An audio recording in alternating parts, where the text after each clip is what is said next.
रूपरेषा असणार आहे ती थोडक्यात सांगते। सर्वात पहिलं आपण धम्मध्वज जे तथागत सम्यक संबोधांचं गुणांचं वर्णन आहे त्याला आपण पहिलं वंदन करणार आहोत। ध्वजारोहण तसंच धम्मध्वज वंदन होणार आहे। त्यानंतर आपण भगवान बुद्धांची पुष्प दीप सुगंध पूजा करणार आहोत। त्यानंतर पूजनीय भंतेजी उपस्थित आहेत। अष्टशील क्षमा याचना शील याचना होईल।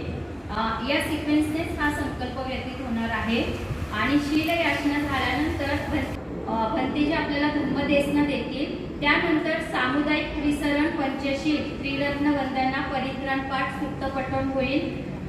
ते झाल्यानंतर आपण विपश्यनेतील पहिली पायरी आनापान ध्यान 5 ते 10 मिनिट करणार आहोत। त्यानंतर मैत्री भावना मंगलगीत होईल। पाली भाषा अभ्यास वर्गात धम्मपद वर्ग गाथा वाचन होणार आहे।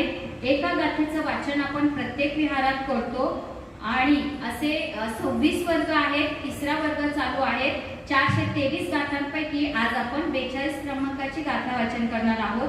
तशी या विषयावर प्रवचन आपल्याला पूजनीय भंते धम्मानंद महातेरो करतील आणि त्यानंतर आज या विहारामध्ये ऑनलाईन सुद्धा आपण सुविधा उपलब्ध का केली आहे तर सारनाथ वाराणसीवरून थाई बुद्ध विहारातून हा असा परिसर आहे जिथे सम्यक संबोधाने 2500 वर्षापूर्वी धम्मेक स्तूप येथून धम्माचा पहिला उपदेश दिला।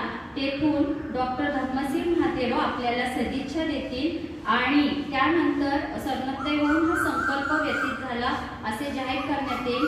आता तत्पूर्वी आपण ही झाली संकल्प रूपरेषा। आता आपण आजच्या कार्यक्रमाचे अध्यक्ष निवडणार आहोत। तर अध्यक्षांसाठी सूचक आणि अनुमोदक बोरकरताई सांगा।